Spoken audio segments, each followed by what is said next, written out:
qui ont commencé depuis le mois de juin et le Seigneur m'avait dit de me taire parce que ça allait finir tout seul. Et j'ai vu comment c'est fini tout seul. Mais il y a d'autres niveaux d'attaque. Dieu m'a dit là, tu vas parler. Soyez en paix. Dieu m'a donné la sagesse de parler maintenant. Soyez en paix, respirez.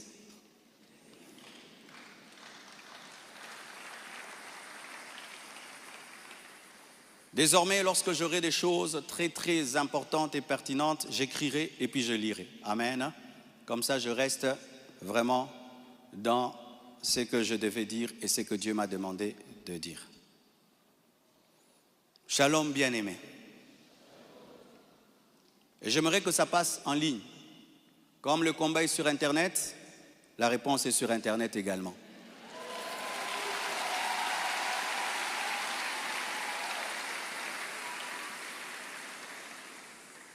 Je n'avais pas l'intention de m'exprimer publiquement à ce sujet, mais voyant le plan manifeste de l'ennemi, de s'aimer la division et de tenter de déstabiliser la communauté CREFEM, j'ai été conduit à sortir de mon silence.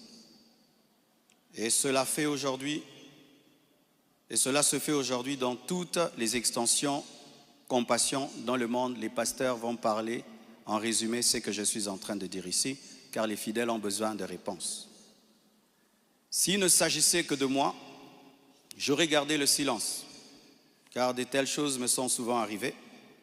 Mais puisque l'honneur de l'Église et la paix de plusieurs sont en jeu, je dois parler, car il y a un temps pour se taire, un temps pour parler.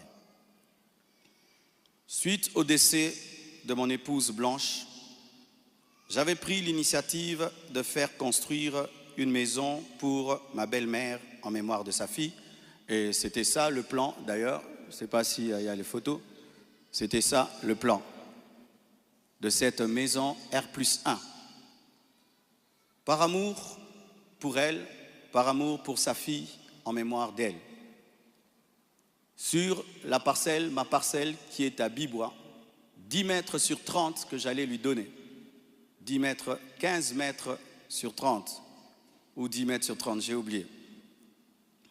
Alors, lorsque j'ai décidé de le faire, le projet était déjà en cours avec son fils et un architecte, d'ailleurs celui qui est en train de nous construire ici. J'ai décidé d'en informer également la branche paternelle de la famille, pour des raisons de transparence.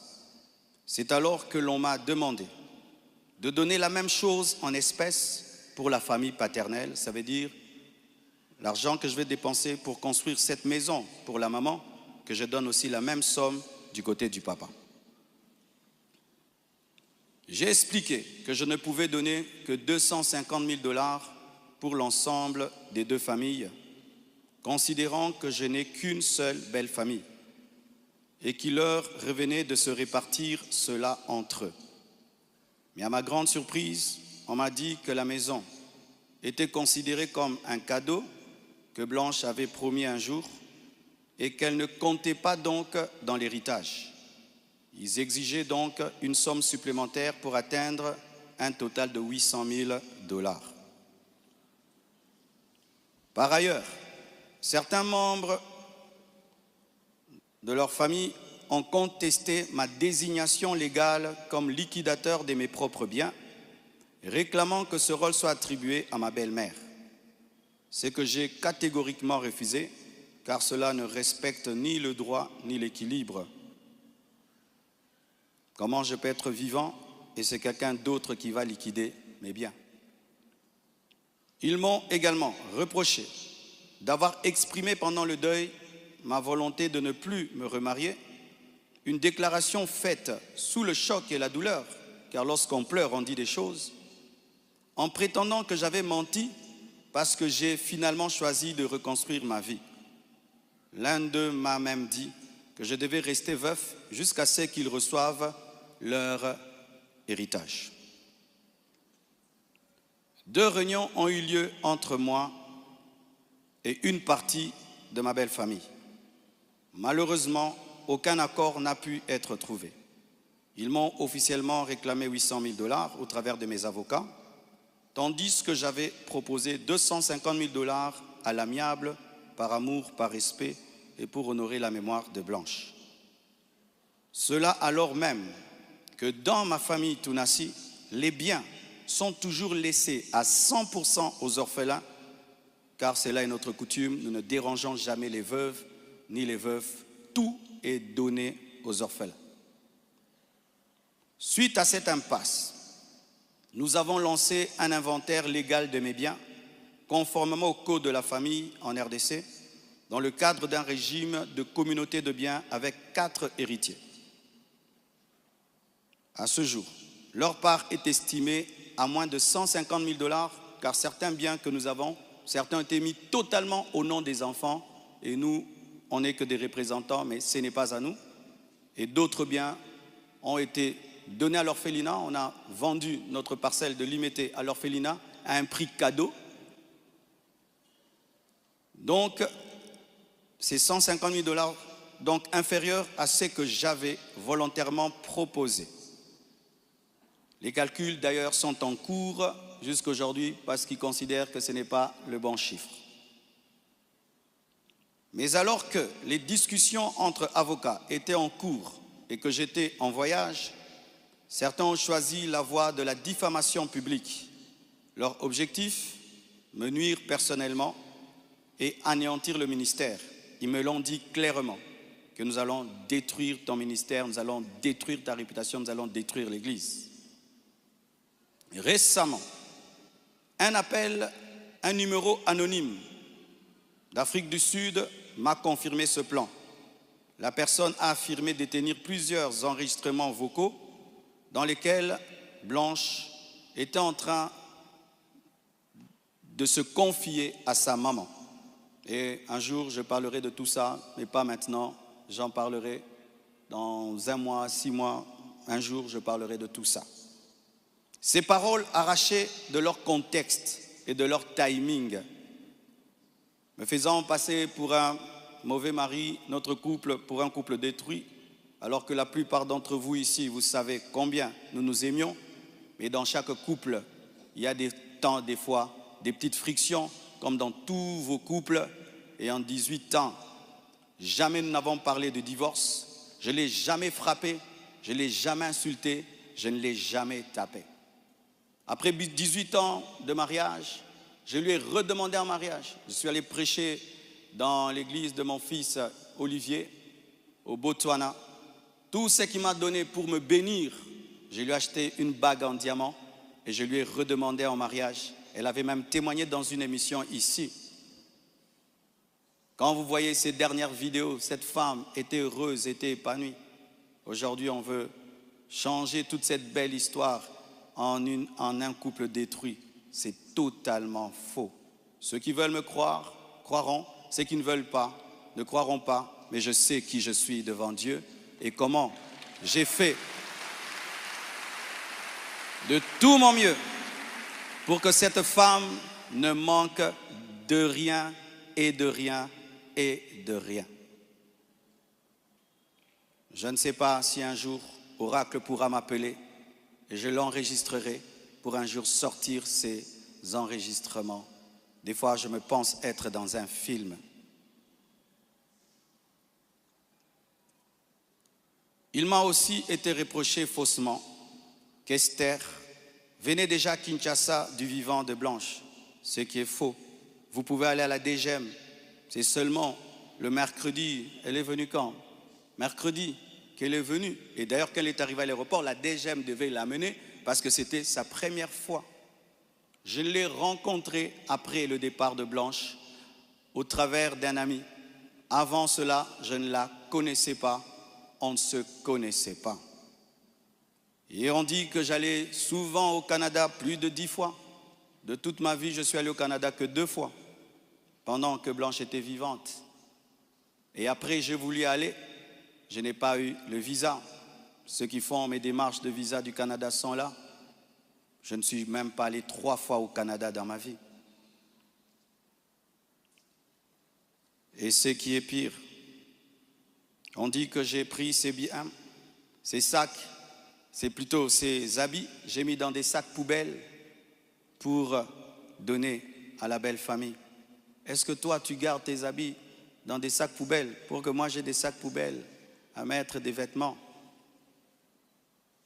On a mis ces habits dans des valises et dans des gros sacs parce qu'il y en avait beaucoup. Quand ils sont venus prendre les habits, ils ont cru qu'il y en aurait quelques-uns. Il n'y avait pas assez de place dans leur voiture. J'ai dû leur prêter même un bus pour amener les habits. Il y avait au moins 4 grandes valises et des grands sacs. Les sacs là qu'on utilise quand on a trop de vêtements. Mais ce ne sont pas des sacs poubelles. Plus de 6, si j'ai oublié. J'ai même la photo, je compte parce qu'il faut être précis. C'est ça, 4 valises et 1, 2, 3, 4, 5, 6 grands sacs. Et si certains doutent, je vais vous envoyer tout ça au président des départements. Vous aurez ces photos. Tout ça, pourquoi?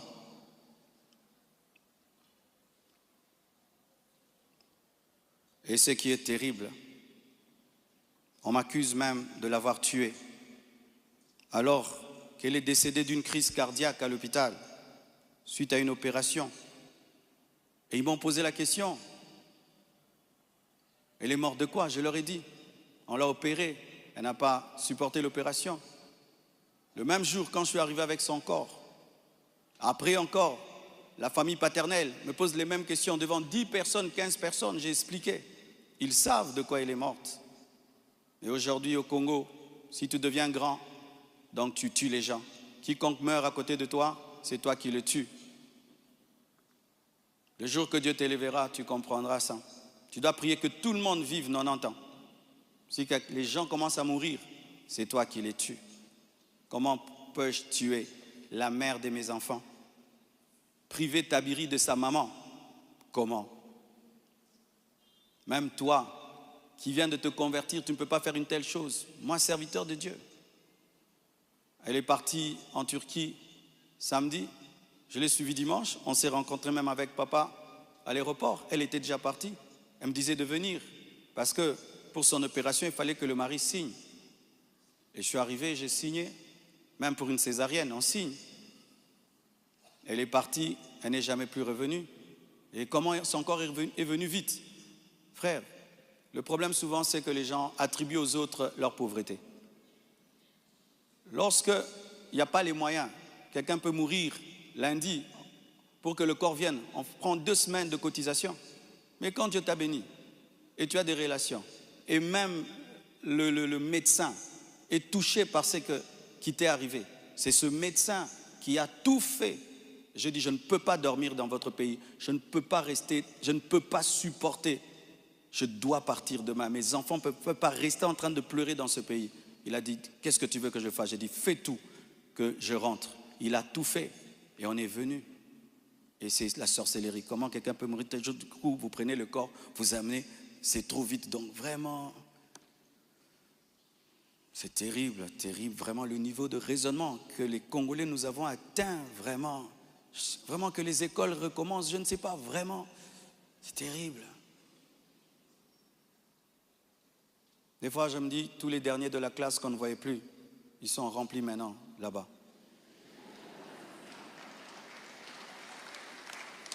Et vous savez, le dernier de la classe, le professeur donne un cours de 2 heures du temps, et puis il a 1 sur 10. Le premier de la classe, il comprend, tu l'as 10 sur 10. Tu te dis, comment tu ne comprenais pas? C'est ça, maintenant, on a des cerveaux des derniers de la classe en RDC. Dis à ton voisin, même ce que tu es en train de comprendre, ce que le pasteur dit. Il faut vérifier, hein. Peut-être tu es un dernier de la classe à côté de toi.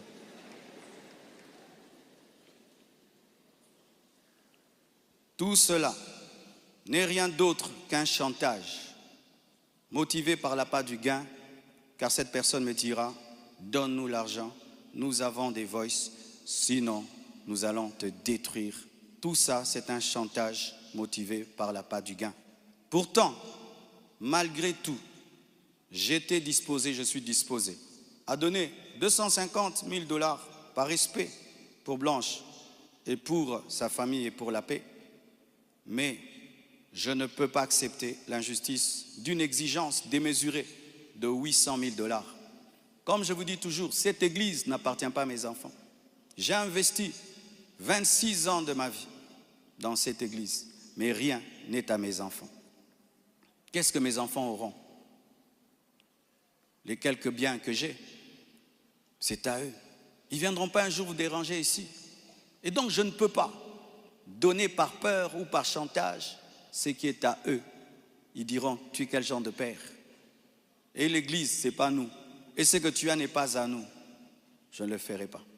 C'est pourquoi j'aimerais dire aux veuves et aux veufs, ne vous laissez pas dépouiller. Ne vous laissez pas dépouiller. Ne vous laissez pas dépouiller. Ce que je prêche, je le vis. Mon combat, c'est que je vis ma prédication, mon message. Mon combat, c'est le message de la sainteté qui dérange. Mon combat, c'est que une fois, j'ai vu l'esprit du léopard et il m'a dit, tu veux me combattre? Ce pays est tenu par un esprit de léopard, un esprit méchant.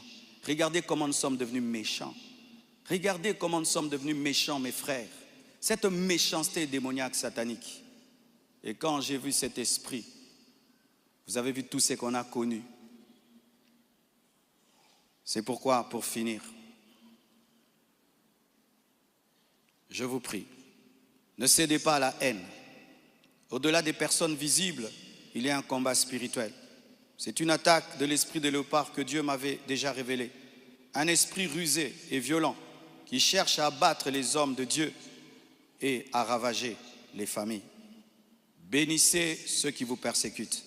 Priez pour ceux qui vous calomnient. Matthieu 5, verset 44. Ce n'est pas le moment de combattre dans la chair. Restons enracinés dans la vérité, dans l'amour et dans la prière. Pour ceux qui souhaitent des informations juridiques fiables, je vous invite à contacter mes avocats, le maître Béladé et le maître Abed, qui sont des fils de la maison. Et sachez que toute chose concourt au bien de ceux qui aiment Dieu. Romains 8, verset 28. Et je rends grâce à Dieu pour toutes mes épreuves et tous mes combats. Je suis l'un des hommes de Dieu aujourd'hui les plus persécutés dans ma génération. Quand je regarde mes amis, mes pères, des fois je me dis, Satan vous a oublié ou quoi? Mais je rends grâce. Ça fait de nous une église 4x4. Les gens sont étonnés. Comment cette église n'est pas morte? D'ailleurs, ça grandit. On vous insulte, vous allez à l'église. Vous allez mercredi, vous allez vendredi. Venez 25 matins, une église 4x4. Car ce qui ne te tue pas te rend fort. Et avec Dieu, nous ferons des exploits. Alléluia! Ce message est l'avant-dernier que je ferai à ce sujet. Après le suivant, dans des mois, pas 25 matins, je vous laisse tranquille, les mêmes équilibres, profondeur. Après, une seule chose après. Et puis, on n'en parlera plus. Ceux qui voudront croire, croiront.